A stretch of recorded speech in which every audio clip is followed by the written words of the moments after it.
Okay, how's it going, everybody? I hope it's all good. Okay, so in this episode, I thought I'd try to say something about the father of psychology, Sigmund Freud, and his seminal book called Civilization and its Discontents, published in 1930. Okay, so let's just get right into it, and let's start with this. So, according to Freud, there just is no purpose to human life. I mean, after all, nobody talks about the purpose of life in animals, he says. No, it's just human presumptuousness and foolishness to think this. After all, the question of the meaning or the purpose of life has been asked for thousands of times throughout our history, and never got any kind of good, agreed upon answers, right? So we should give up on asking such questions, Freud says, and just accept the way things are. And it wasn't just purposelessness that characterized human life for Freud, but any chance of happiness too was, well, also pretty much impossible. That the intention was that man should be happy is not in the plan of creation, he says. Now, I think this is something worth pausing to take note of, especially given that it's coming from a psychologist. I mean, how many schools of psychology today, or psychology books lining the shelves of our bookstores, promise genuine happiness to their patients or their readers? I mean, it seems to be everywhere, right? This promise of a kind of secular salvation. Well, this sort of promise isn't something that Freud ever thought could be delivered on. I mean, he even told one of his patients this. He basically told her that the very best that he could do for her was to try to transform her hysterical misery into common unhappiness. In other words, he believed that psychoanalysis was limited in the degree of relief it could provide from unhappiness. With respect to the aim of establishing happiness, then, Freud was pretty humble. For him, there just isn't a cure for the wound that is the human condition. Okay, well, so this sort of sets some of the stage for his classic work, Civilization and its Discontents, which, by the way, and maybe more aptly, he was going to call Unhappiness in Civilization. And yeah, you guessed it.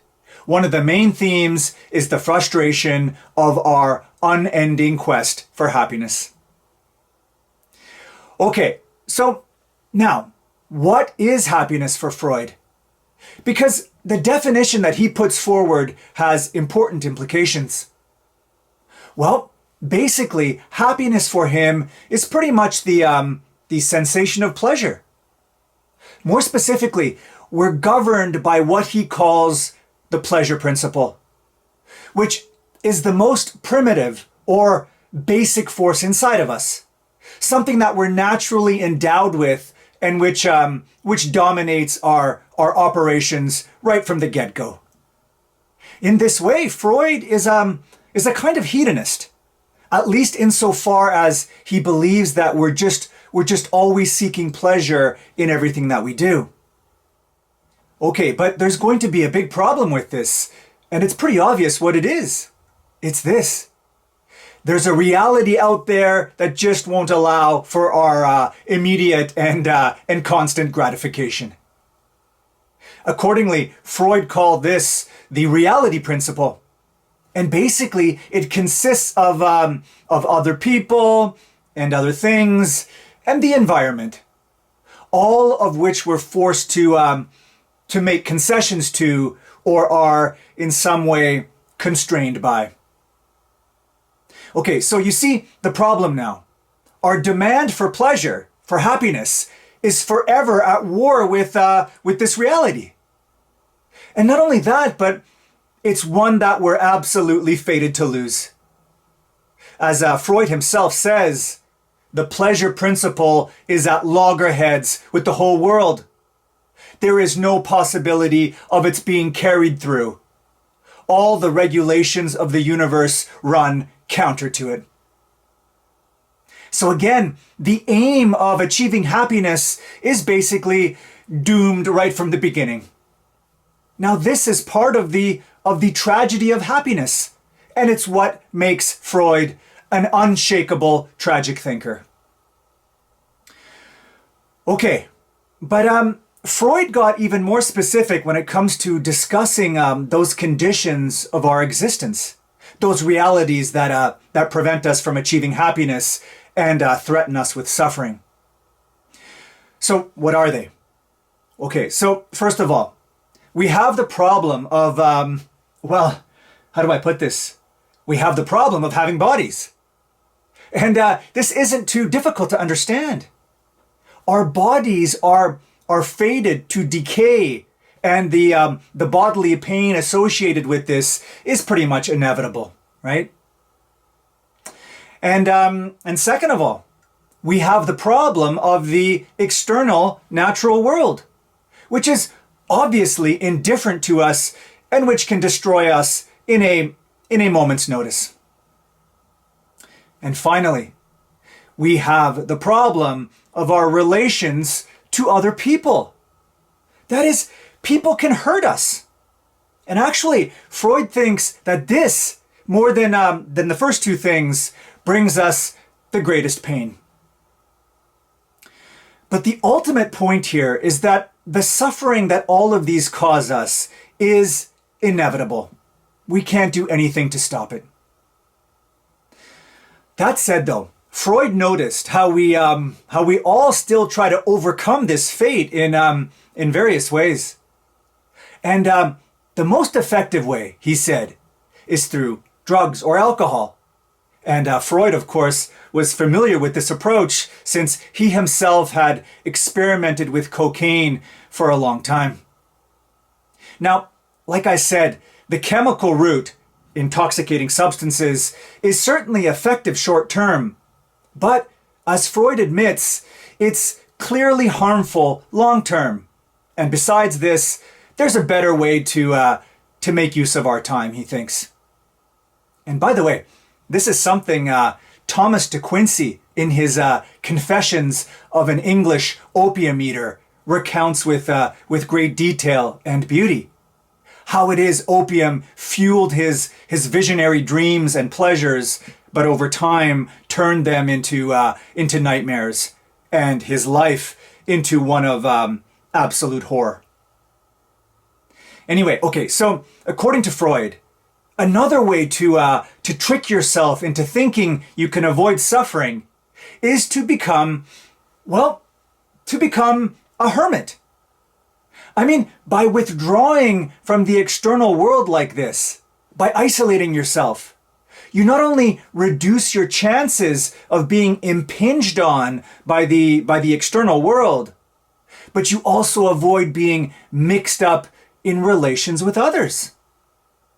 Actually, the Greek philosopher Epicurus counseled withdrawal from politics and city life for these similar reasons. Participating in these things left you more vulnerable to misfortune and frustration. Actually, he suggested to stay away from marriage for the very same reasons. Anyway, unfortunately, the price you pay for this sort of life, Freud says, is, well, it's a kind of anemia.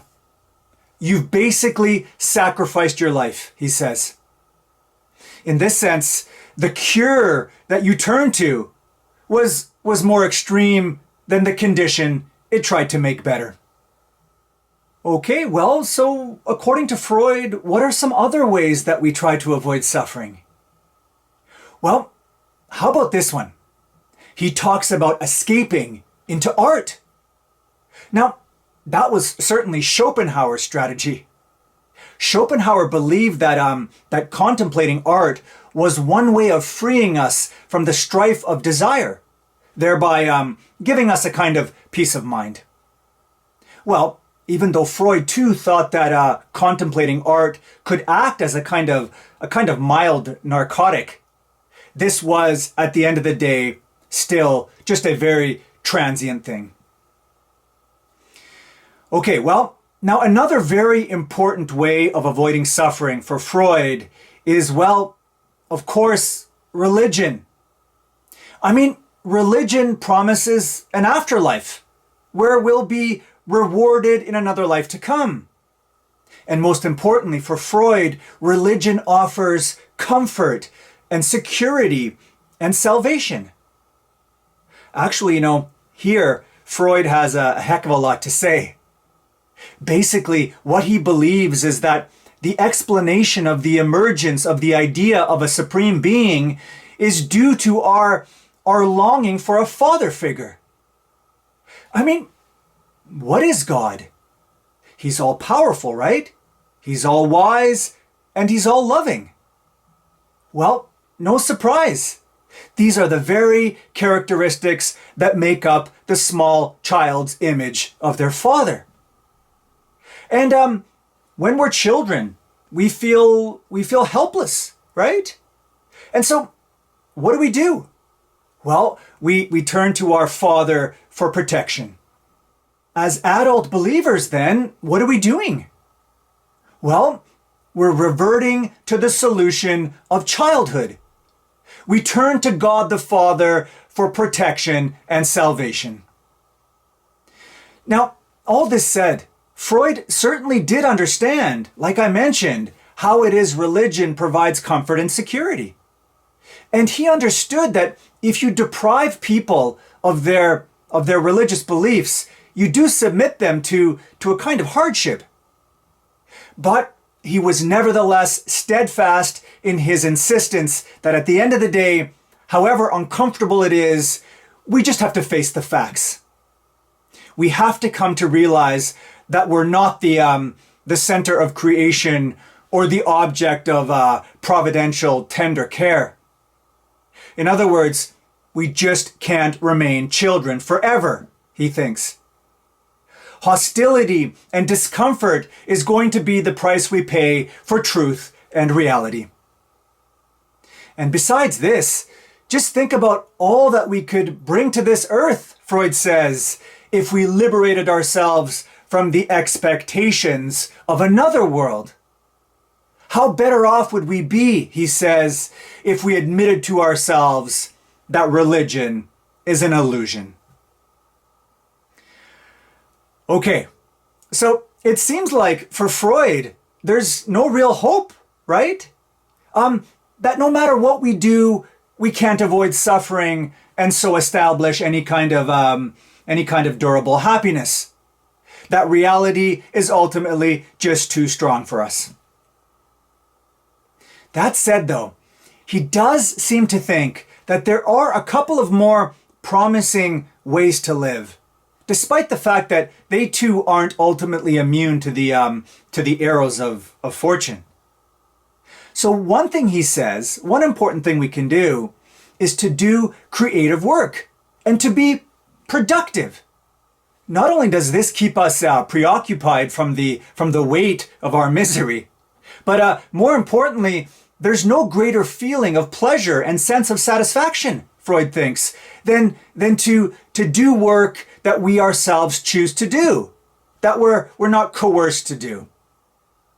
Actually, here Freud seems to come close to Marx's view, who also took work to be our primary form of engagement with the world, and who, under the right conditions, thought it conducive to self-actualization. Okay, well, so the second promising way to live for Freud is to love. It's to make love central in your life. Now, why is this exactly? Well, because for Freud, love is strongly anchored in our yearning for the satisfactions of childhood and infancy. That's to say, it's based on a return to being cared for, to being the center of attention again. But more importantly, for Freud, it seems that the reason why making love central in our life is a good strategy is because it provides for our most elemental and intense and overwhelming sensation of pleasure, which is sexual genital love. Something, not surprisingly, Freud took to be the prototype of all happiness. So for him, erotic love seems to come closer to happiness than any other strategy or method. But of course, like I mentioned earlier, to make love central in your life doesn't provide you with total immunity from fortune.